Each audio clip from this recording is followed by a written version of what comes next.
Jatend piny Kenya William Ruto notelo ne romo moyiedhi mar AFSNet ma obagi boma Kisumu magitwak ewi weche mag dongruok mamulo Afrika. E twak mar jotelo koriwo koda mar Ruto wuon giyango moko kuom mijing'o ma sirikal ni godo e bero kembe mag kor gwenge. Gino magineno ni koro dhi miyo oganda mathoth thuolo mag tije.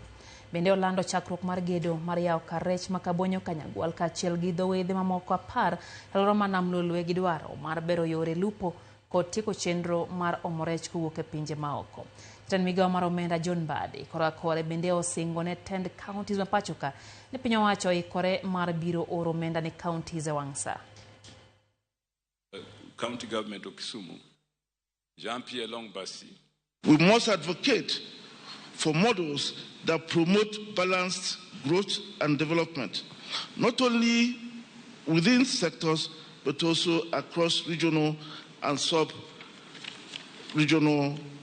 landscapes. With these opportunities, African sub-sovereign authorities must prepare to expand intra-African trade, investment, and industrialization to help create jobs. As far as the national government is concerned, we don't have any arrears to counties, but something needs to be worked on.